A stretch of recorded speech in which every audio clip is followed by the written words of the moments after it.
جتنا دنیا میں فساد ہے، اس سارے فساد کا تعلق باہر کے پھیلے ہوئے نقشوں سے نہیں ہے، بلکہ اس تمام فساد کا تعلق براہ راست مومن کے اپنے عمل سے ہے۔ اور یہ بھی ساتھ میں سن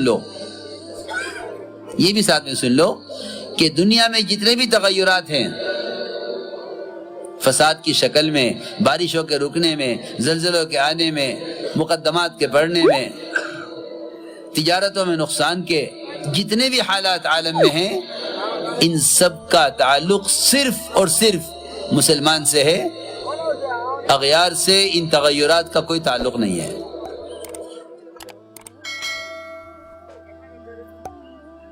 اغیار سے ان تغیرات کا کوئی تعلق نہیں ہے۔ یہ میں اس لیے عرض کر رہا ہوں کہ جب بھی مسلمان کسی حال سے گزرتا ہے، یا وہ حالات ان کے اسباب میں ہوں، یا وہ حالات زمین آسمان کے درمیان ان کے کائناتی نقشوں میں ہوں، جب حالات کائنات کے نقشوں میں پیش آتے ہیں تو یہ ان کو موسم سے جوڑ دیتے ہیں، اور جب حالات ان کی کمائی کے نقشوں میں اور ان کے شخصی اور ذاتی، تجارتی، زراعتی اور ان کے سیاسی نظاموں میں حالات پیش آتے ہیں، تو یہ ان حالات کا الزام یا شیطان کو دیتے ہیں یا اغیار کو دیتے ہیں، حالانکہ ان کے حالات کے بگڑنے کا اور ان کے اعمال کے بگڑنے کا نہ شیطان سے کوئی تعلق ہے، نہ اغیار سے کوئی تعلق ہے۔ میری بات بہت توجہ چاہے گی۔ کیوں امت نقصان کی طرف جا رہی ہے؟ کیوں نقصان کی طرف جا رہی ہے؟ کیا وجہ ہے؟ وجہ صرف اتنی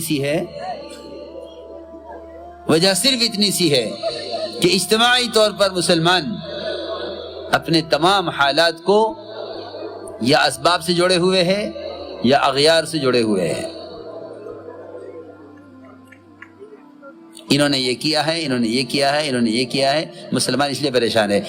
میں حضرت کی بات نقل کر رہا ہوں، قسم کھا کے فرماتے ہیں حضرت، خدا کی قسم، مسلمانوں کے حالات کے بگڑنے کا صرف مسلمانوں سے تعلق ہے، اس لیے کہ اصل کائنات مسلمان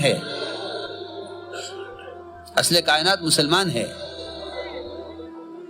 جس طرح انعام کے کسی عمل سے کائنات میں کوئی تغیر نہیں، اس طرح اغیار کے کسی عمل سے کائنات میں کوئی تغیر نہیں ہے۔ یہ اتنی سی بات کا سمجھنا، یہ سینکڑوں مسائل کا حل ہے، اگر یہ بات سمجھ میں آ جائے۔ میں تو اس لیے عرض کر رہا ہوں کہ جو جس صوبے میں، جس شعبے میں جہاں بھی ہے، وہ سمجھتا ہے کہ میرے حالات کا میری ذات سے کوئی تعلق نہیں ہے،